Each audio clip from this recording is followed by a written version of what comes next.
ማካፍላችሁ ወይም እንዳካፍላችሁ በልቤ የሞላው ስለ ጌታችን መስቀል ነው። ስለ መስቀሉ ይዘመራል።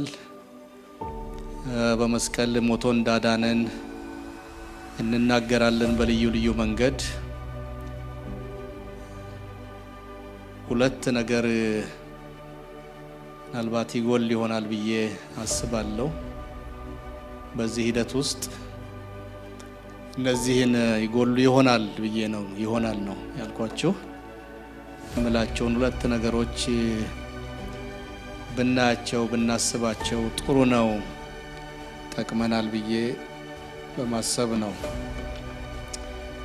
አንደኛው ይጎለናል ብዬ የማስበው ነገር ክርስቶስ ኢየሱስ ለኃጢአታችን ወይም ለሰው ልጆች ሁሉ ኃጢአት መሞቱ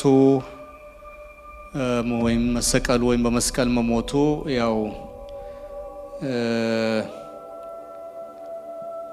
እንዳልኩት ነው። ብዙ ጊዜ እንናገራለን፣ ግን ለምን መስቀል? በመስቀል መሞት ለምን? ዋይ the cross? የሚፈለገው መሞቱ ከሆነ እንደው አንገቱን ሸባ አድርጎ መግደል ይቻላል። በቀስት እዛ ዘመን ጥይት የለም፣ ተወርዋሪ ጥይት። ግን በቀስት በፍላጻ በጦር በሌላ አይነት ስለት ወይም ደግሞ ገዳይ በሆነ መሳሪያ መሞት ይችል ነበር፣ ወይም መግደል ይችሉ ነበረ። እኛ ሀገር ከብት ስናርድ ቢላዋ ሾጥ አድርገን እዚህ ጋር ነው የምናርደው። አንዳንድ አካባቢ በጥይት ጧ ያደርጋሉ እንስሳውን ማለት ነው።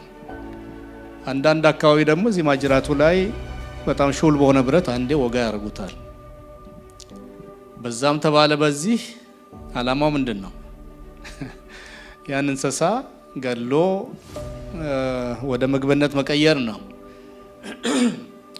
እና ጌታችን ኢየሱስ ክርስቶስ ካልተሰቀለ ካልሞተ ደሙን ካላፈሰሰ መጽሐፍ እንደሚል ደም ሳይፈስ ምን የለም ስርየት የለም እንደሚል ያንን ለመፈጸም መሞቱ አግባብ ነው፣ ትክክል ነው፣ የታሰበበት ነው፣ የታቀደ ነው። ከዘላለም ጀምሮ እግዚአብሔር ያሰበው ነው። ግን ለምን መስቀል የሚለውን አስበን እናውቃለን? መሞቱ የታቀደ ነው ብያቸዋለሁ። ደሙን ማፍሰሱ ፓስተር ደሬ በጣም በቤዛነቱ ላይ በቤዛዊ ሞቱ ላይ ከትንቢት ጀምሮ ወይም ከነቢያት ጀምሮ አዲስ ኪዳንን ዕብራውያን እያሰሰ በጣም ብዙ ነው የሚያስተምረን። በጣም ድንቅ ነው። እና በዛ በኩል ያለው ሀሳብ በደንብ እየተሸፈነ እንደሆነ እየታወቀ ግልጽ እየሆነ እንደሆነ አያለሁ። ግን ዋይ the cross? መስቀል ለምን ብለን አስበን እናውቃለን ወይ? እና ይሄ እንድናስብ ነው አንዱ የመስቀልን ሞት ምስጢር፣ የክርስቶስን የመስቀል ሞት ምስጢር እንድናውቅ። ሁለተኛው የጎደለንና ብናሟላ ብዬ የማስበው ነገር መስቀሉ በህይወት ወይም በኑሮ መገለጥ አለበት። የመስቀሉ መስቀሉ ኑሮ ነው፣ ህይወት ነው፣ ሃይማኖት አይደለም። የሆነ ሃይማኖት አይደለም፣ የሆነ ስርዓት አይደለም፣ ህይወት ነው፣ ኑሮ ነው። እና የመስቀሉ በመስቀል የሞቱ ምስጢርና የመስቀሉ ኑሮ እንደው በትክክል አልገባንም አልገባችሁም ማለት አልችልም አልፈልግምም። በዛ ልክ ግን በሚገባ የተረዳነው ስለማይመስለኝ በተለይ ወደ ኑሮ ስንመጣ እኛና የምንሰብከው መስቀል ወይም የመስቀል ስራ በጣም ተራርቀን እየሄድን ያለን ስለሚመስለኝ እንደው የማስታረቅ የማገናኘት ጥረት ይሆናል ብዬ አምናለሁ አስባለሁና በዚህ መልኩ እንድንካፈል ነው የምፈልገው። ርዕሳችን የመስቀሉ ምስጢር፣ የመስቀሉ ቃል እና የመስቀሉ ኑሮ፣ ሶስት ነገሮች ነው የምናነሳው። በአጭር አነጋገር መስቀሉ ምስጢር አለው፣ ከዚያ ቀጥሎ ደግሞ መስቀሉ ቃል አለው፣ ድምጽ አለው ይናገራል። ከዚያ በሶስተኛ ደረጃ ደግሞ መስቀሉ ኑሮም አለው፣ በኑሮ ይገለጣል፣ ይታያል።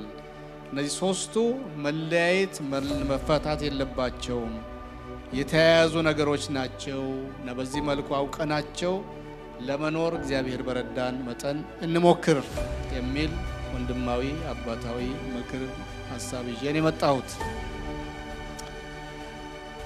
መስቀሉ ወይም የመስቀል ሞት ምስጢር የሆነበት ምክንያት ወይም ምስጢሩ ምንድነው ብለን ያነሳን እንደሆነ የተወሰኑ ነጥቦችን ጠቅስላችኋለሁ። መስቀሉ ምስጢር የሆነበት የመስቀሉ ምስጢር ያልተደረሰበት የመሆኑ ጉዳይ የሚከተሉት 3 ወይም 4 ሐሳቦች ያረጋግጡልናል። ጌታችን አንደኛ ጌታችን ኢየሱስ ክርስቶስ በተሰቀለበትና በሞተበት ዘመንና ባህል ዛሬ 2000 ዓመት አካባቢ ማለት ነው። በሞተበት ዘመንና ባህል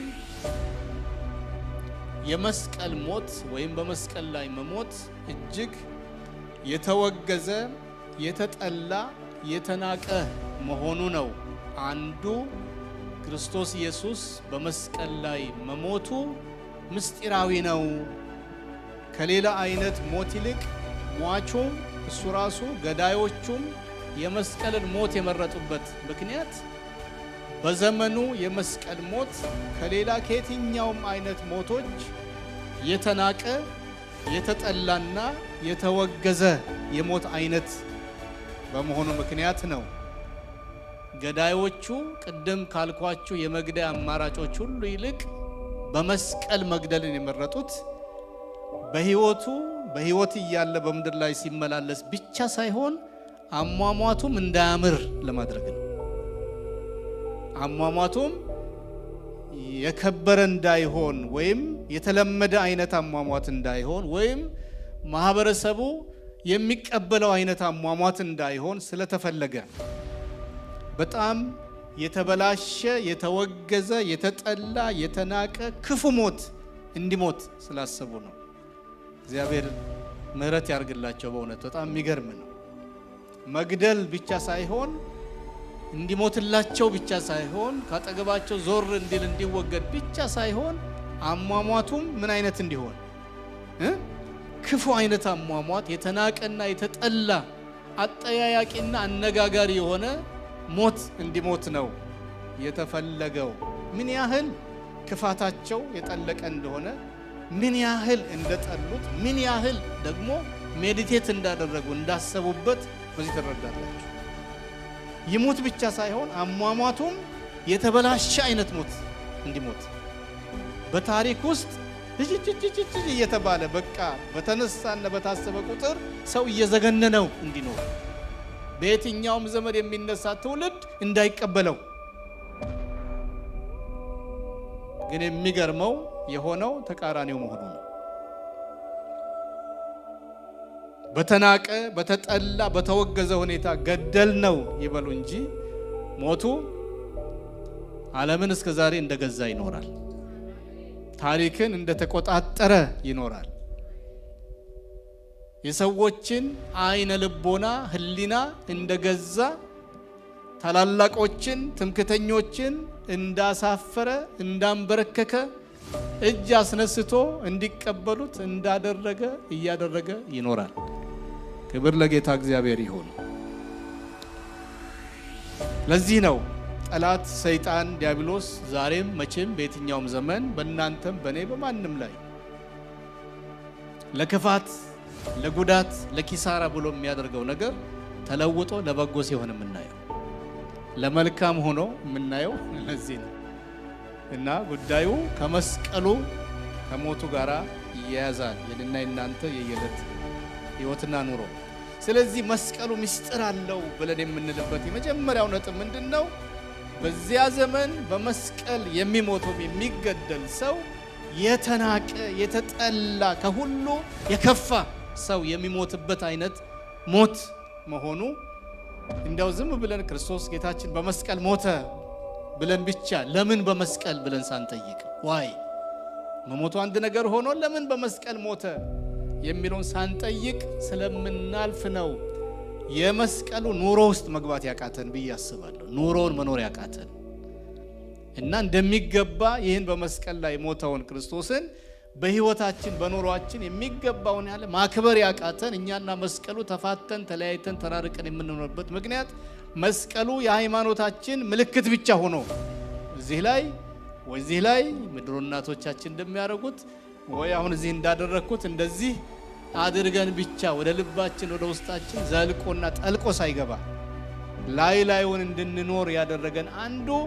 የመስቀሉን ምስጢር በሚገባ አለመረዳታችን በመስቀል የመሞቱ ምስጢር አለመረዳታችን ነው ብዬ አምናለሁ። እና የመጀመሪያውን ነጥብ አንስቼላችኋለሁ። ይህንኑ ለማጉላት ያህል ኢየሱስ ክርስቶስ በተሰቀለበት ዘመን 3 የማህበረሰብ ክፍሎች በጣም የታወቁበት ወይም የገነኑበት ዘመን እንደነበረ ቋንቋቸው፣ ባህላቸው፣ ሃይማኖታቸው የገነነበት ዘመን እንደነበረ ይሄንን ከታሪክ እንረዳለን። አንዱ ያው አይሁዳውያን ናቸው። በጣም ባህላቸው፣ ሃይማኖታቸው፣ ቋንቋቸው፣ አስተሳሰባቸው በዓለም ደረጃ በዘመኑ በነበረው የዓለም ማህበረሰብ የታወቀ ነበር። በቁጥር የዚያን ያህል ብዙ ላይሆኑ ይችላሉ፣ ግን አንድ ትልቅ ማህበረሰብ ከሚባሉት ውስጥ ነበሩ። ሌሎች ግሪኮች ናቸው፣ ሌላው ደግሞ ሮማውያን ናቸው። ዓለም ከሞላ ጎደል ተወደደም ተጠላ በእነዚህ 3 ማህበረሰቦች ቋንቋ፣ ባህል፣ ሃይማኖት የተከፈለ ዓለም ነው ያኔ የነበረው። አሁን ፈረንሳይ፣ እንግሊዝ፣ አረብ እንደዚህ ቋንቋ፣ ባህል፣ ሃይማኖት እነዚህ ትልቅ የዓለም ሀገሮች በብዙ መንገድ እንደሚጠቀሱት ሁሉ ያኔ 3 ሀገራት ወይም ማህበረሰቦች በጣም ይታወቁ ነበረ በታሪክ እንደምናውቀው። እና 3ቱም ባህሎች ወይም ማህበረሰቦች ስለ ነገሮች የየራሳቸው የሆነ አተረጓጎምና አተያየት ነበራቸው። 3ቱም ስለ መስቀሉ ወይም በመስቀሉ ላይ ስለተሰቀለው ክርስቶስ ወይም ክርስቶስ ለምን በመስቀል ላይ እንደተሰቀለ እነዚህ 3ቱ ቢጠየቁ የየራሳቸው የሆነ ትንታኔ ይሰጣሉ። ለምሳሌ ሮማውያንን ብንወስድ እንግዲህ ከአይሁዶቹ ጋር ተባብረው የሰቀሉትም ያሰቀሉትም ሮማውያን እንደሆኑ እናውቃለን። እና ሮማውያንን ብንወስድ እንደው በደንብ እንድታስተውሉ በጣም እንደው ስለተጮኸ ስለተወራጨን አይደለም፣ መንፈስ ቅዱስ እንደውስጣችሁ ያስርገው ይክተተው እና ግን በደንብ እንሰማ። በጣም በእውነት በጣም ትልቅ ሀሳብ ትልቅ ነገር ነው። ከዚህ በኋላ መስቀሉም ሆነ በመስቀሉ ላይ የተደረገልን ነገር የበለጠ ገብቶን የበለጠ አክብረን የበለጠ ለመኖር እየቀናን እንድንኖር በጣም ስለምናፍቅ ነው። በሮማውያን አመለካከት በመስቀል የሚሞት ሰው በዓለም ላይ ከፍተኛውን የወንጀል አይነት የፈጸመ ሰው ነው ብለው ያምናሉ። ምን አይነት ነው?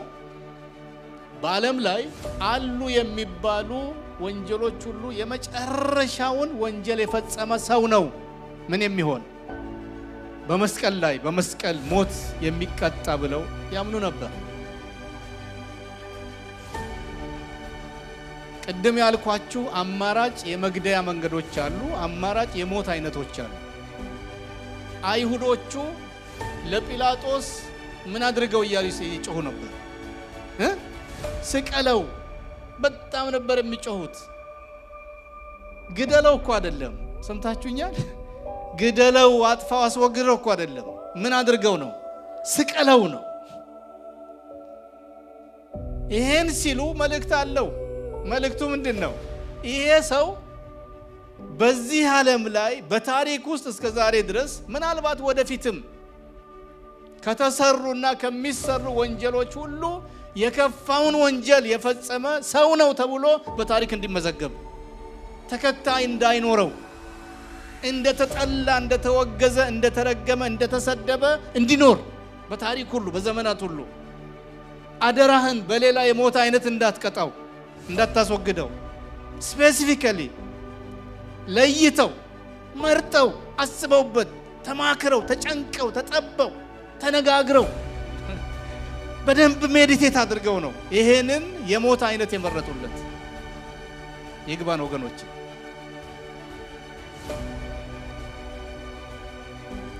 በዓለም ላይ በሰዎች በማህበረሰቦች መካከል የከፋውን ወንጀል የከፋውን ጥፋት የፈጸመ ሰው ሲገኝ ነው። በብዙ ዘመናት መካከል አንድ ሰው ነው እንደዚህ አይነት የሚገኝ።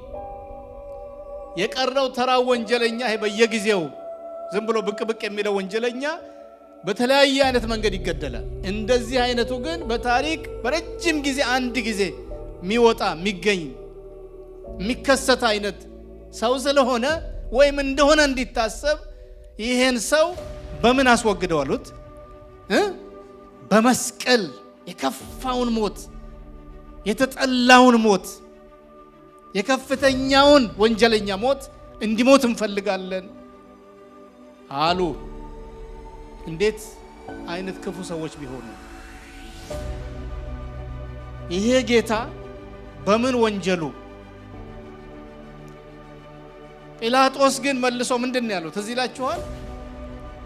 ለመስቀል ሞት፣ ለሞት ብቻ ሳይሆን እናንተ ለምታስቡት አይነት ሞት የሚያበቃው ምንም አይነት ወንጀል ጥፋት መርምሬ አላገኘሁበትም። እነሱ ግን ከፊት ይልቅ አሁንም ለምንድን ነው በሌላ የሞት አይነት እንዳይገድለው ነው በጣም ጥበታቸው፣ ጭንቀታቸው። ክርስቶስ ጌታ ከፊታቸው እንዲወገድ እንዲሞት ብቻ ሳይሆን በዚያ አሳፋሪ ሞት እንዲሞት በጣም ነው የፈለጉት፣ በጣም።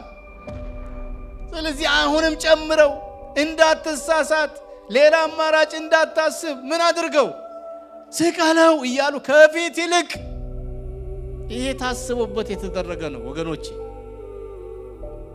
ስለዚህ ነው መስቀሉ እንደዘመርነው መዝሙር ምን አለው?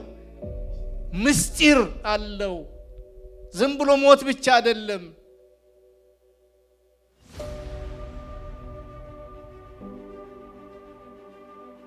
ለምሳሌ ጌታችን ተሰቅሎ በነበረ ጊዜ በዚያ በተሰቀለበት ዕለትና ከሰዓት በኋላ አንድ ሮማዊ መንገደኛ ገበያ ይሄድ፣ ሐኪም ቤት ይሄድ፣ ፍርድ ቤት ይሄድ፣ ዘመድ ጥየቃ ይሄድ፣ በዛ ሰፈር ሲያልፍ በቀኙ በግራው ከጎዳናው ጫፍ ላይ የሆነ ሰው ተሰቅሎ ቢያይ፣ ዝም ብሎ መንገደኛ ነው፣ ምንም መረጃ የለውም፣ ዜና አልሰማም፣ ቴሌቪዥን አላየም፣ ሬዲዮ አልሰማም፣ ጋዜጣ አላነበበም፣ የትኛውንም አይነት መረጃ አላገኘም። ይሄ ሰው ግን ሲያልፍ ድንገት ምን የሆነ ሰው አየ? የተሰቀለ ሰው ሲያይ ምንድነው የሚያስበው መሰላቸው? አንድ ሮማዊ ይሄ ሰውዬ ምን አይነት የከፋውን ወንጀል ቢፈጽም፣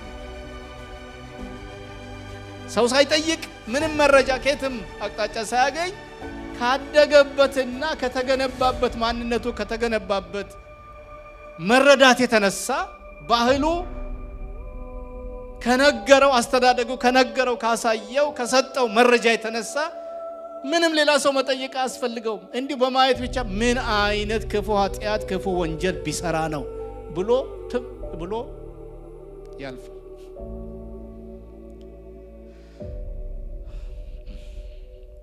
ምን ዘምርለት ጌታ ሞተልኝ አዳነ የተሰቀልን የምንለው ጌታ መሞት ብቻ አይምሰላችሁ። እንዲህ አይነቱን የክፉ ወንጀለኛ ሞት ነው የሞት የበለጠ እናክብረው፣ የበለጠ ይክበር። አሁንም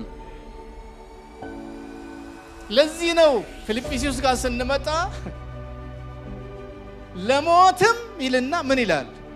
ያውም አያችሁ ከሞትም ሞት አለ ማለቱ ነው እኮ አይደለም። ዝም ብሎ ሞት ሁሉ ሞት አይደለም። ሞት ሁሉ አንድ አይነት አይደለም። ከመስቀልም ተመርጦ ተፈልጎ ታስቦበት ተጠንቶ ለምን አይነት ሞት? ለመስቀል ሞት የተሰጠ ሆነ። ለሞትም ካለ በኋላ ያውም ለመስቀል ሞት። የመስቀልን ሞት የሚፈልገው የለም። በመሰረቱ ሞት የሚፈልግ የለም። የትኛውም ሞት አይፈለግም። ግን ደግሞ ስንጸልይ እንኳን ምን እንላለን? አሟሟቴን ይባል የለ እንደ በተለምዶ ስለዚህ ምን ማለት ነው? ያማራ ሟሟት አለ ማለት እኮ ነው። የተሻለ ከአንድ ሞት የተሻለ ሞት ደግሞ አለ ማለት ነው። ስለዚህ የከፋውን ሞት ማንም አይመርጥም። እንዲህ አይነቱን ሞት ማንም አይመርጥም። ጉቦ ከፍሎም ዘመድ አናግሮም ጠበቃ ገዝቶም የሆነ ነገርም ብሎ እንደው ከገደላችሁኝ አይቀር በቀስት ወቅታችሁ ግደሉኝ፣ ብትፈልጉ በሳት አቃጥሉኝ ወይም አንቃችሁ ግደሉኝ ብሎ ሰው እንዲለምን ሁሉ ለምን ከመሞቴ አይቀርም ግን ታሪኬ እንዳይበላሽ በምን ሞተ ተብሎ በስቅላት በመስቀል ሞተ ተብሎ ታሪኬ እንዳይበላሽ በዘመን በታሪክ መካከል ዘር ማንዘሮቼ እንዳያፍሩ በአሟሟቴ ተብሎ እኮ የሚለመንበት ዘመን ነው። እንደዚህ አይነቱን ክፉ ሞት ነው የሞተው የኔና የናንተ ጌታ። እኔና እናንተን ከክፉ ሞት ሊያድነን ከዘላለም ሞት ሊያድነን እንዲህ አይነቱን ሞት ነው የሞተው። ለዚህ ነው መስቀሉ ምን አለው? ምስጢር አለው። ሞት ብቻ አይደለም የምንለው። ሁለተኛ አንድ ግሪካዊ በዛ አካባቢ ቢያልፍ ደግሞ አሁን እንደ ሮማውያኑ አንድ ግሪክ ሰው በግሪክ ባህል ያደገ ሰው ዝም ብሎ መንገድ ሲያልፍ የተሰቀለ ሰው ቢያይ እንዲህ ብሎ ያስባል። ምንም መረጃ የለውም፣ ምንም ዜና አልሰማም፣ ሰው አልጠየቀም፣ የሚጠይቀውም ሰው የለም። ግን ግምት ሰጥቶ ያልፋል። ምን አይነት መሰላችሁ? ይሄ ሰውዬ ምን አይነት እንደ ጥሩ ቃል አይደለም የምናገረው ይቅርታ፣ እንደ ምን የት ሲል ከሰከስ ተገኝቶ ነው። ይሄ ማይረባ የወራዳ ሰው የተናቀ ሰው ያኛ ወንጀለኛ ነው። ልብ በሉ። ይሄ ደግሞ ምን አይነት ነው? የወራዳ የማይረባ የሆነ ሰው ጓዳ ለጓዳ ሲሆን ተገኝቶ መሆን አለበት። ይሄ ሰው የማይረባ ሞት። ምክንያቱም በግሪኮቹ ባህልና አሳሰብ ደግሞ የመስቀል ሞት የሚሞት ይሄ የተዋረደ ሞት፣ ያኛ የከፋ ብያቸዋለሁ እንዳይምታታባችሁ። ይሄ ደግሞ የሚያሳፍር ሞት፣ የሚያሳፍር ሞት፣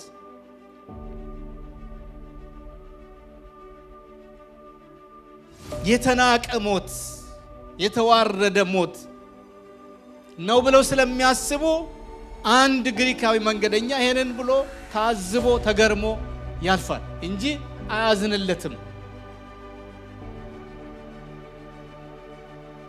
ለዚህ ነው ለመስቀል ሞት እንኳን የታዘዘ ሆነ። ለመስቀል ሞት፣ ለተናቀ ሞት፣ ለተዋረደ ሞት። አንድ አይሁዳዊ ደግሞ በተመሳሳይ መንገድ ጎዳና ሲያልፍ የተሰቀለ ሰው ቢያይ ከራሱ አስተሳሰብ ተነስቶ የሚገምተዋል። ምን ይላል? ይሄ ሰውዬ ምን ያህል እግዚአብሔር የረገመው የተቆጣው ሰው፣ አሟሟቱን እንኳን እንደዚህ በመስቀል ያደረገበት ምን ያህል እግዚአብሔር ቢረግመው ነው፣ ምን ያህል ቢቆጣው ነው የተረገመ የእርግማን ሞት እንዲሞት የፈረደበት። ሶስቱ ይለያያሉ አይለያዩ? ከኔ ጋር ናችሁ? እየሰማችሁ ነው አላችሁ? በህይወት ሰላም ናችሁ? የሶስቱም ይለያያል አይለያይም? ሮማዊው እንደምን ያስባል? ወንጀለኛ ክፉ ወንጀለኛ ሲል፣ ግሪካዊስ የማይረባ የተናቀ፣ አይሁዳዊውስ እግዚአብሔር የረገመው። ሞተ ብቻ አይደለም ወዳጆቼ፣ እንዲህ አይነቱን ሞት ነው የሞተልን ጌታ። የወንጀለኛ ሞት፣ የሚያሳፍር ሞት፣ የእርግማኔ ሞት የመረጠልን የተመረጠለት ጌታ። አይሁዳውያኑ ጌታችንን ኢየሱስ ክርስቶስን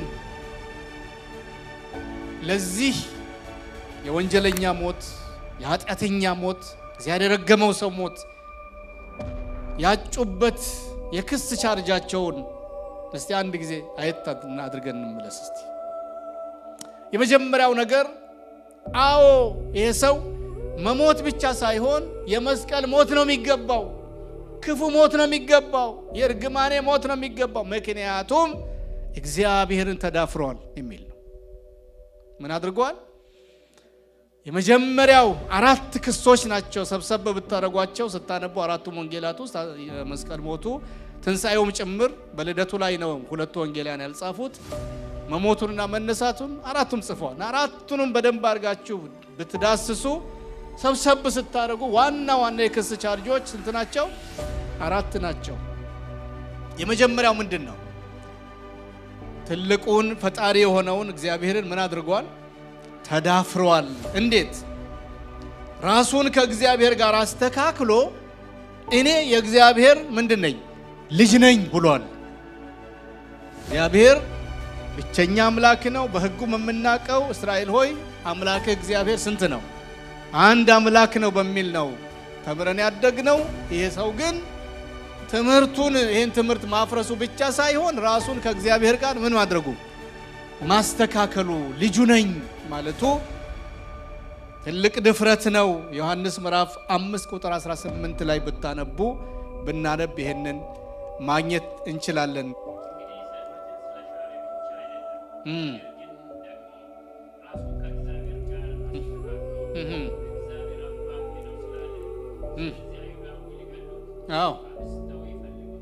ምን ስላለ?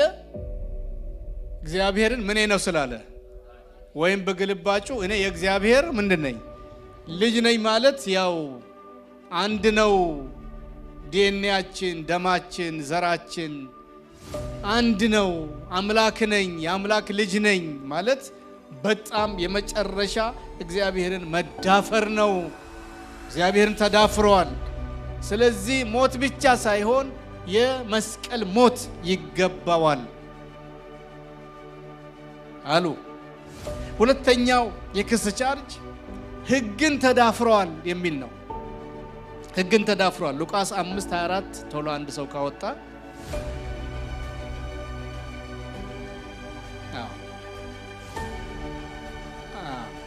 እንድታውቁ ብሎ እዚህ ጋር የተከሰሰበት ክስ ምንድነው? ኃጢአትን ይቅር የሚል ብቻ ነው? እግዚአብሔር ብቻ ነው። እሱ ግን ምን አለ? እኔ ኃጢአትንም እንኳን ይቅር ማለት እችላለሁ። ይሄ ሕግን በአደባባይ በቀትር ፀሐይ ምን ማድረጉ ነው? መሻሩ ነው። ሕግን ሽሯል። ሰንበትን ብቻ አይደለም፣ ራሱን ከእግዚአብሔር ጋር አስተካክሎ ልክ እግዚአብሔር እንደሚያደርገውና እንደሚለው እኔም ኃጢአትን ይቅር ማለት እችላለሁ አለ። ሕግን ሻረ፣ ሕግን ተዳፈረ። ሶስተኛ ቤተ መቅደሱን ተዳፍረዋል የሚል ነው።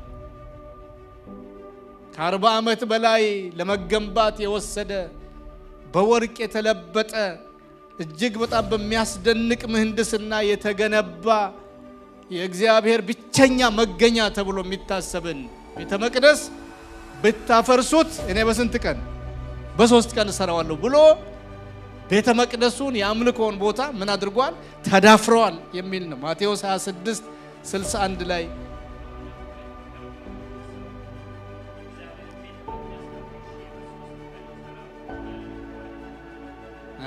ምንድነው ያለው? የቤተ መቅደስ ቢፈርስ ወይም ራሴ አፍርሼ መልሼ በ3 ቀን ያው ስለ ሰለሞን ቤተ መቅደስ እንዳልተናገረ ግልጽ ነው። ስለ ራሱ ቤተ መቅደስ ይል ነበር ብሎ በኋላ ተተርጉሟል። ስለ ሰውነቱ ይሄንን አፍርሱት ወይም ግደሉት መልሼ በ3 ቀን ምን ሆናለሁ እነሳለሁ ማለቱ ነው እንጂ ስለ በግንብ በድንጋይ ስለተገነባው ቤተ መቅደስ እንዳልተናገረ ግልጽ ነበር። ግን እንዴት ሆኖ ይግባቸው? እንዴት ይብራላቸው? በክፋት የታወሩ በአመጽ አይናቸው የተጨለመ ክፎች ስለነበሩ ቆም ብለው ስለምንድን ነው ብሎ ለመጠየቅ እንኳን እስቲ አብራራ፣ ምን ማለት ነው? እንዴት አድርገ በምን ተአምር ነው ብሎ እንኳን ቢጠይቁት አይ ስለሱ አይደለም ብላችሁ ስለ ራሴ ነው ብሎ ሊያስረዳቸው ሊያሳርፋቸው ይችል ነበር። ግን የሚገርማቸው አጣድፌ ይዟቸዋል። አጣድፌ ሰው በክፋት ሲሞላ ሰው በአመጽ ሲታጠቅ ያጣድፈዋል። የሆነ የሚያጣድፈው ነገን እንዳያስብ ይሄ ነገር ምን ያመጣል ምን ውጤት ያስከትላል ብሎ ቆም ብሎ እንዳያስብ የሚያጣድፍ መንፈስ አለ። ሰው ለበቀል ሲነሳ ታውቃላችሁ አይደለም? ወይ እድሜ ልኩን እስር ቤት ሊያሳልፍ ወይ ደግሞ የሞትም ፍርድ ሊፈረድበት ቤተሰቡን ሊበትን ልጆቹን አባት አልባ ሊያደርግ ስንት አይነት ነገር በሚሄድበት የክፋት መንገድ ውስጥ ስንት ጦስ እንደሚከተለው ስንት ክፉ ፍሬ እንደሚያፈራ ሰው ቆም ብሎ ቢያስብ ወንጀል ላይሰማራም። ሰው ግን ይገርማቸዋል። ሰው ለአመጽ ከተነሳ ከታወረ ኮንስኮንሱን ወይም ውጤቱን የማሰብ አቅም እንኳን እስከማይኖረው ድረስ ይክለፈለፋል። እንደሱ ነው የሆኑት እንጂ ቢጠይቁ ሊያስረዳቸው ይችል ነበር። ስለዚህ ሶስተኛ የክስ ቻርጅ ቤተ መቅደሱን አፍርሼ እሰራለሁ ብሏል የሚል ነው። የመጨረሻ አራተኛ ገዢዎቻችንን ሮማውያንን ተዳፍሯል የሚል ነው። ለሮማውያኑ ለገዢዎቻቸው ይህን ያህል ፍቅር ኖሯቸው አክብሮት ኖሯቸው አይደለም፣ ዝምድና ተሰምቷቸው አይደለም፣ መሪዎቻችን ብለው የተለየ አክብሮት ስላላቸው አልነበረም። ግን ጉዳዩን ከሃይማኖት አውጥተው ወደ ፖለቲካ ውስጥ ለመክተት እነዚህ ሮማውያን ገዢዎቻችንን የምንላቸውን የሚፈጽሙት እነሱን የሚነካካ ነገር ከጨመርንበት ነው። በእኛ ዙሪያ ካለቀ፣ በሃይማኖት ዙሪያ ካለቀ አይ እናንተው እንደፈለጋቸው አድርጉት ብለው ይተውታል እኛ ላይ እና እሺ ጥሩ ነው ብለን ሄደን ከገደልነው ደግሞ በኋላ ደግሞ ሌላ ህጋዊ ጣጣ ይከተለናል።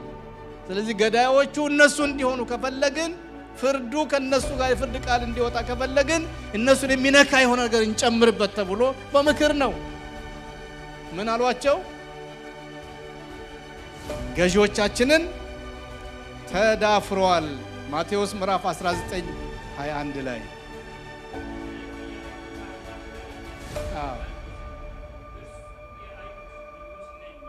እንዳለ እሱ ብሏል ልበል። ያንተን ግምት አትጻፍ፣ ያንተን መረዳት አትጻፍ። በኋላ እንደ በሆነ ሁኔታ ህግ ፊት እንኳን ቢቀርብ ቀኝ ግራ ተደምጦ ነገሩ ፉርሽ እንዳይሆን እሱ ራሱ አለ። እሱ ነው ያለው። ይሄ በግልጽ ይቀመጥልን አለ። በሌላ አነጋገር ምንድነው? የአይሁድ ንጉሥ ነኝ ብሏል። የአይሁድ ንጉሥ ነኝ ካለ ደግሞ የተጋፋው የማንን ስልጣን ነው? ያው የናንተን ንጉሥ ሆይ ጲላጦስ ሆይ አንተን ስልጣን ጭምር ነው። ምክንያቱም የአይሁድ ንጉሥ እንደሆንክ የምናውቅ አንተን ነው። በሌላ በኩል እኮ ነፃ አውጪ ፓርቲ አደራጅቶ እኮ እየተፋለሟቸው እኮ ነው ሮማውያንን። ይገርማቸዋል። አሁን ደግሞ ፍጹም ተገዥነታቸው ሎያሊቲያቸውን የሚገልጹለት ከናንተ መላቀቅም መለየትም ነፃ መውጣትም አንፈልግም። በጣም ጥማችሁናል፣ በጣም ተመችታችሁናል፣ ተስማምታችሁናል፣ ገዢዎቻችሁ መሆናችሁን ተቀብለናል፣ ይሄው በሰላም እየኖርን ነው። ግን ይህ ሰው የብድግ ብሎ ድንገት ምን ብሏል? እኔ ነኝ የአይሁድ ንጉሥ ብሎ ለእናንተ ያለንን ሎያሊቲ ወይም ታማኝነት ምን እንድናደርግ እንድንከለክል እና ለሱ እንድንገዛ ምን እያደረጓቸው ነው? እነዚህ አራት ቻርጆች ይህን ሁሉም ምላችሁና ልላችሁ የፈለግኩትና ውስጥ ያለው ነገር ምንድን ነው? ይሄ የመስቀል ሞቱ የጌታችን ሞት በጣም የገባን ቀን አኗኗራችን በእርግጠኝነት ይቀየራል። ትዕቢተኛው ትሁት ይሆናል። ዘረኛው ሁሉን አቃፊ ይሆናል። ሰነፉ ታታሪ ይሆናል። ማይጸልይ ይጸልያል። ፍቅሩ የደከመበት የቀዘቀዘበት፣ ክርስትናው የተዳከመበት ይበረታል። በርቀት የሚሄድ ይጠጋል ወደ ጌታ። የየቀኑ ምስጋናችን የየቀኑ ደስታችን ይሆናል መስቀሉ። ስለዚህ መስቀል ሳንናገር ሳንመሰክር ውለን አናድርም። በጣም አድናቆታችን ይሆናል። በጣም አግራሞት ይፈጥርብናል። የመስቀሉ ምስጢር በዚህ መልኩ የገባን ዕለት አኗኗራችን ከአስተሳሰባችን ጀምሮ ይቀየራል። ወገኖቼ ለእኔና ለእናንተ ጌታ እንደዚህ ነው የሆነልን። የመስቀሉ ምስጢር በዚህ ጥልቀት ካልገባን ዝም ብሎ ግዑዝ ሃይማኖት፣ ተውፊት፣ ታሪክ፣ ትንግርት ብቻ ነው የሚሆንብን። ደግሞ እየሆነ ነው ያለው። ከዚህ ያልወረደ፣ ከጭብጨባ ያላለፈ፣ ከሽብሸባ ከዘላ ያላለፈ ይሄ ስም የገባው ሰው የለም ማለት አይደለም። እግዚአብሔር አይናቸውን የከፈተላቸው ቅሬታዎች አሉት በየትኛውም ዘመን።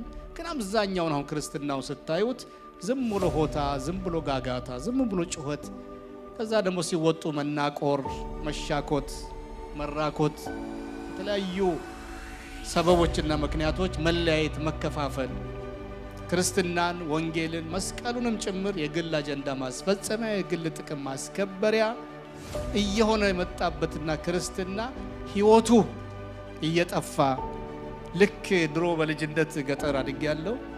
ጥጃ ስትሞት ገና የምትጠባ ጥጃ ስትሞት ትገፈፍና ያው ስጋዋ ምናምን ከቆዳዋ ከተለየ በኋላ ቆዳዋን ሳር ውስጡ ተሰግስጎ ልክ ጥጃ አድርገው አቁመው ላሚቱ ወተት እንድትሰጥ ከመስቀሉ በጣም የራቀ በጣም የተፋጠ። እሺ የመስቀሉ ምስጢር አንዱ ይሄ ነው። በዚህ መልኩ በሞቱ እንዲሞት መፈለጉ አንዱ መስቀሉን ምስጢራዊ ያደርገዋል። ሁለተኛ መስቀሉ የመስቀሉ ምስጢር ሁለተኛው መስቀሉ ቃል ያለው መሆኑ ነው። መስቀሉ ቃል አለው፣ ይናገራል። አንደኛ ቆሮንቶስ ምዕራፍ 1 ቁጥር 18 ምን ይላል እግዚአብሔር ቃል? የመስቀሉ ቃል ለሚጠፉት ሞኝነት፣ ለእኛ ለምንድን ግን ምንድነው የሚለው? የመስቀሉ ምን ቃል? ድገሙልኝ እስቲ ሁላችሁ። የመስቀሉ እንደገና ሁላችሁም አንድ ሰው ሳይቀር ሁሉም ሰው ምን ማለቱ ነው? መስቀሉ ምን አለው ማለቱ ነው? ቃል አለው። መስቀሉ ሕይወት አለው። መስቀሉ ድምፅ አለው። መስቀሉ ትንፋሽ አለው። እንጨት ብቻ አይደለም፣ ታሪክ ብቻ አይደለም፣ ተውፊት ብቻ አይደለም፣ ሂስትሪ ብቻ አይደለም፣ የሆነ ዘመን ላይ እንዲሆነ ብቻ አይደለም። ተኮር ብለን ካየነው ጆሮአችንን ከሰጠነው መስቀሉ ምን አለው? ቃል አለው፣ ድምፅ አለው፣ ይናገራል፣ ይመክራል፣ ይገስጻል፣ ይወቅሳል፣ ያጽናናል፣ ያበረታል። ቃል አለው። እስቲ መስቀሉ ቃል አለው እንበል አንድ ጊዜ። መስቀሉ ቃል አለው። ክብር ለእግዚአብሔር ይሁን። ከመስቀሉ ውስጥ የሚወጣው ቃል የሚወጣው ድምፅና መልእክት በእኔ መረዳት እንደዚህ ነው።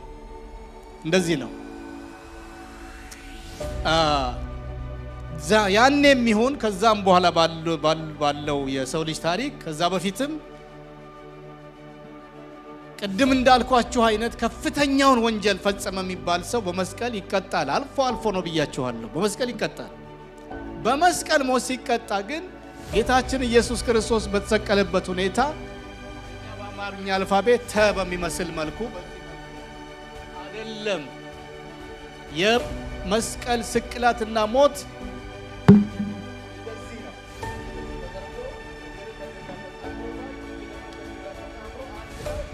አንድ ወጥ በሆነ እንጨት ላይ ነው የሚሰቀለው። የጌታችን ኢየሱስ ክርስቶስ መስቀል ግን ይለያል። እንዴት ሆነ? ወዳችኋለሁ፣ ወድሻለሁ ልጄ ወይ በጣም ወድጄሻለሁ፣ ምን ያህል እንደወደድኩ ላሳየህ።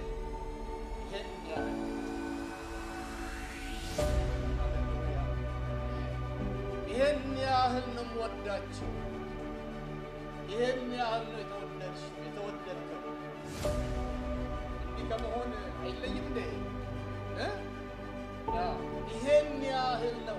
ሕፃናት እንኳን ትወደኛለህ እግዚአብሔር ምንድን ነው የሚለው? በዚህ በመስቀሉ በኩል የተላለፈልን መልእክት የሚሰማው ድምፅና ቃል ምን ማለት ነው? የምወዳችሁ ምን ያህል ነው? ይሄን ያህል ምንም ቁጠባ የሌለበት ፍቅር፣ ያልተቀናነሰ ፍቅር፣ ያልተቸረቸረ ፍቅር፣ እስከ ጥግ የሆነ ፍቅር፣ ጥልቅ ያለ ፍቅር፣ ወደ ላይ ዘለግ ያለ ፍቅር። ተወደሃል፣ ተወደሻል፣ ተወድጃለሁ፣ ተወደናል። በመስቀል በዚህ መልኩ እንዲሞት የእግዚአብሔር አምላካችን ዘላለማዊ ፈቃድ የሆነበት ምክንያት የፍቅሩ ልክ ይሄን ያህል መሆኑን ለመግለጥ መወደዳችን እንደዚህ ዋጋ የማይተመንበት ሚዛን የሌለው ያህል እንደሆነ እንዲታወቅ ነው ጌታችን በመስቀል የሞተው። ክብር ለጌታ ለኢየሱስ ይሁንለት። በዮሐንስ 15:13 ላይ ነፍሱን ለወዳጆቹ ከመስጠት ይልቅ ካለ በኋላ ያለው ቃል እርግጠኛ ነኝ ሲናገር ዝም ብሎ ነፍሱን ለወዳጆቹ ከመስጠት ይልቅ ከዚህ ይበልጥ ፍቅር ለማንም የለውም ብቻ ሳይሆን ነፍሱን ለወዳጆቹ ከመስጠት ከዚህ የሚበልጥ ከዚህ የሚበልጥ ከዚህ የሚበልጥ ጌታችን ኢየሱስ ክርስቶስ ይህን ቃል ሲያስተምር ግምቴ ነው። ቪዲዮ አልተቀዳም፣ አልተነሳም፣ ጋዜጠኛ አልነበረም። ግምቴ ተነግራችሁ ኢየሱስ ክርስቶስ የፍቅር ልክ ሲናገር በቃል በአፍ ብቻ ሳይሆን እጁን ዘርግቶ ከዚህ የሚበልጥ ፍቅር ለማንም ኧረ ክብር ለጌታ ኢየሱስ ይሁን። ይግባን በዚህ ልኩ ፍቅሩ በዚህ ልኩ ይግባን። አለዚያ ዘረኛ ፍቅር ነው የሚኖረን ያለን። አሁን እንደሱ አይነት ነው። ጥቅመኛ ፍቅር፣ ጉበኛ ፍቅር፣ ጊዜያዊ ፍቅር፣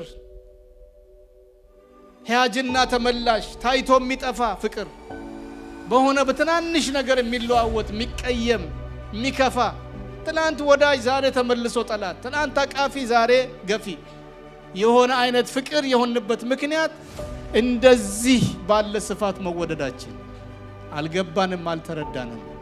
ዛሬ ምስራች ዜና አለ ለእናንተ። ጌታ የወደዳችሁ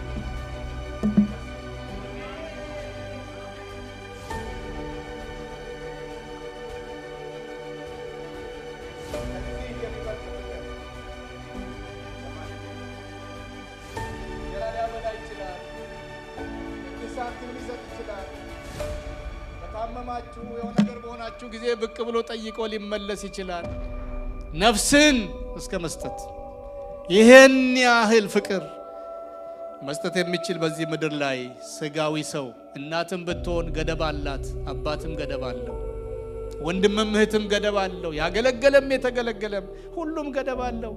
ገደብ የሌለው ፍቅር የናዝሬቱ ኢየሱስ፣ ልክ የሌለው ፍቅር፣ ድንበር ዳርቻ የሌለው ፍቅር፣ አንዴ ከወደደ የማይጠላ፣ አንዴ ከተሸከመ አውርዶ የማይጥል፣ አንዴ ካቀፈ የማይገፋ። ወገኖቼ ሆይ እንደወደደ የሚኖር የኔና የናንተ ጌታ ብቻ ነው። ሃሌሉያ ሃሌሉያ ሃሌሉያ።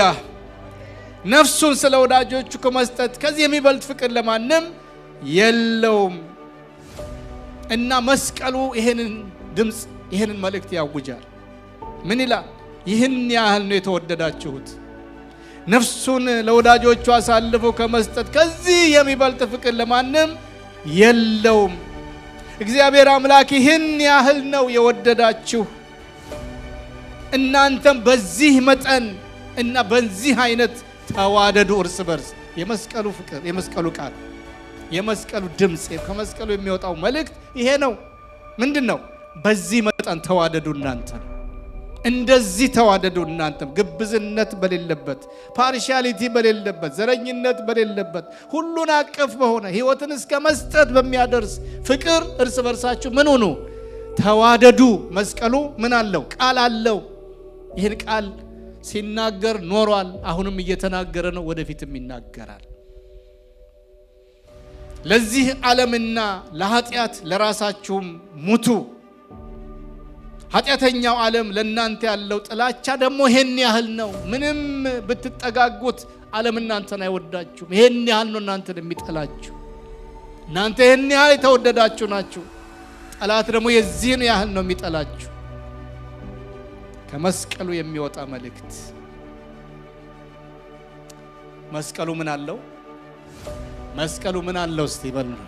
ቃል አለው። መስቀሉ ሚስጥር አለው ስንል ቃል አለው።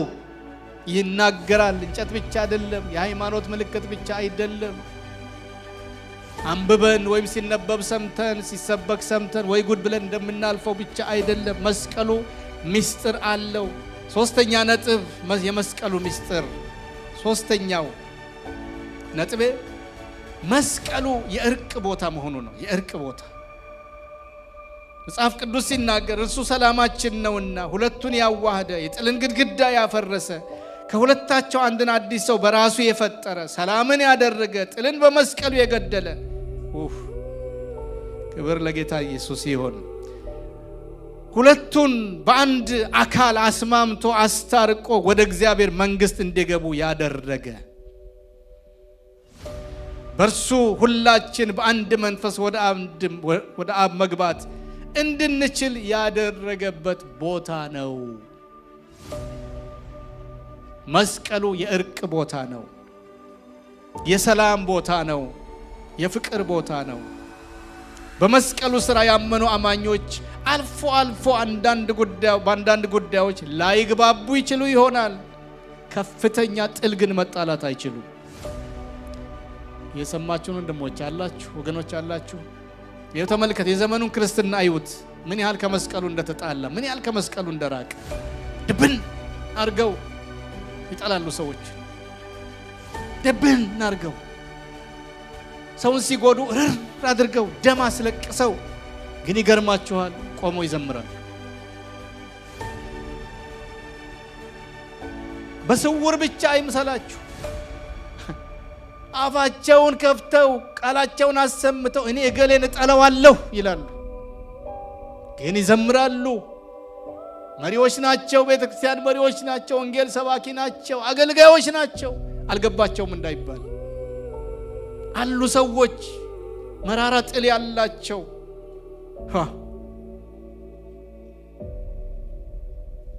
በሕይወት እያለው በዚህ ምድር ላይ እያለው እገሌን ይቅር ማለት መታረቅ አልችልም አልፈልግም ይላሉ።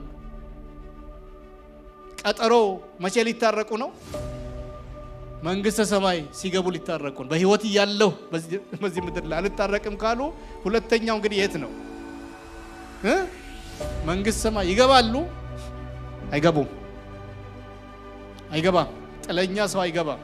ጊዜያዊ ቅያሜ፣ ጊዜያዊ ሐዘን ሊኖር ይችላል፣ መጎዳዳት ሊኖር ይችላል። ይሄን በሚያህል ልክ አምርሮ የሚጠላ እንዴት አድርጎ ይገባል? በየትኛው መስኮት ነው የሚገባው? በየትኛው የጓሮ በር ነው የሚገባው? በየትኛው ዘመድ በኩል፣ በየትኛው መልአክ በኩል ነው የሚገባው? አማኞች አልፎ አልፎ በአንዳንድ ጉዳዮች ላይግባቡ ይችላሉ። ጊዜያዊ ግጭት ሊጋጩ ይችላሉ። ከፍተኛ ጥል ግን ውስጥ መግባት አይችሉም። ከኔ ጋር ናቸው ወገኖች? አይችሉም። ይቻላል እንዴ?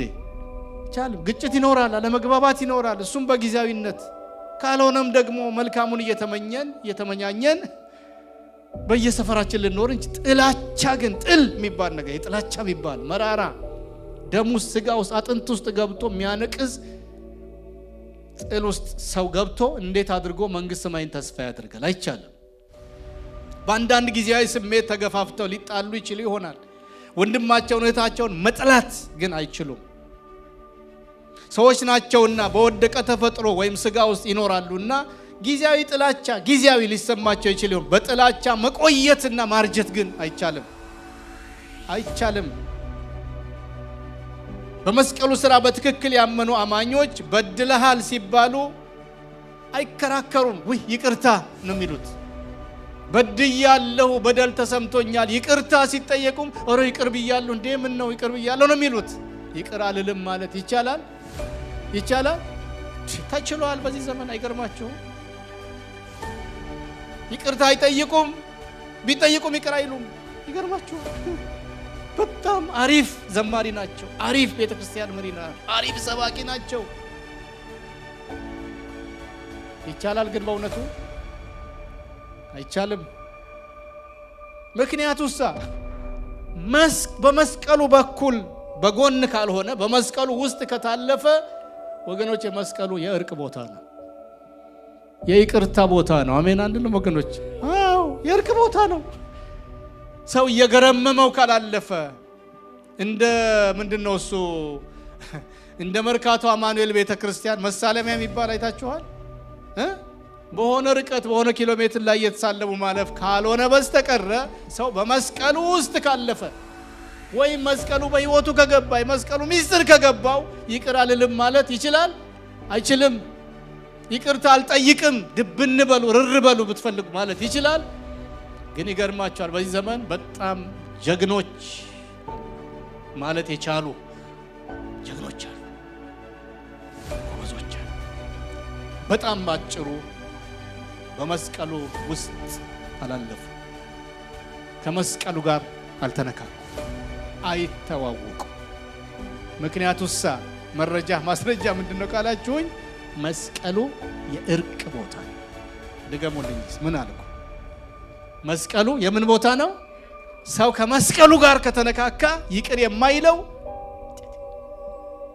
ይቅርታ የማይጠይቅበት ምክንያት የለም ከመስቀሉ ጋር ከተነካካ። ለዚህ ነው ክርስትናችንና መስቀሉ ማዶ ለማዶ ነው እምላችሁ። በዘመኑ መስቀሉ የእርቅ ቦታ ነው። ወደ መስቀሉ ማዕከላዊ ቦታ ሲመጣ ደም የተቃባ እንኳ ቢሆን ይታረቃል። አባቴን ገደለ፣ እናቴን፣ ወንድሜን፣ ሚስቴን፣ ናምኔን፣ ሀብቴን የሆነ የፈለገ አይነት በደል ይዘርዘር፣ ወደ መስቀሉ ከተመጣ እርቅ ብቻ ነው፣ ይቅርታ ብቻ ነው አይደል? ይሄ ነው። ይሄ ካልሆነ ሰዎች በመስቀሉ በኩል አላለፉም። እንደ ቅድሙ ተሳልመውት ይሆናል እንጂ በሩቅ ሰዎች አልታረቅም የሚሉት ወይም መታረቅ የሚያቅታቸው እርቅን ከመስቀሉ ውጪ ስለሚያስቡት ነው። መስቀሉ ጋር ሲመጣ ሁሉም ቅሬታ፣ ሁሉም ጉዳት፣ ሁሉም መራራነት እንደ ጢስ ይተናል፣ በኖ ይጠፋል። ወደ መስቀሉ ስትመጡ እግዚአብሔር የተባረከ ይሁን። እንግዲህ የሚሰማኝ እንደዚህ ነው። ሰው ወደ መስቀሉ ከተጠጋ፣ ከመስቀሉ ከተገናኘ የፈለገ አይነት በደል ተፈጽሞ ቢሆን ከውስጡ ይጠፋል። አራተኛ መስቀሉ የመታዘዝ ቦታ ነው። መጽሐፍ ቅዱስ ሲናገር እርሱ በእግዚአብሔር መልክ ሲኖር ሳለ ከእግዚአብሔር ጋር መተካከልን መቀማት እንደሚገባ ነገር አልቆጠረውም፣ ለሞትም ይኸውም ለመስቀል ሞት እንኳን ይታዘዛል። ፊልጵስዩስ 2:6-8 ዕብራውያን 5:8 ላይ ምንም ልጅ ቢሆን ከተቀበለው መከራ ወይም ከመስቀሉ የተነሳ መታዘዝን ተማረ።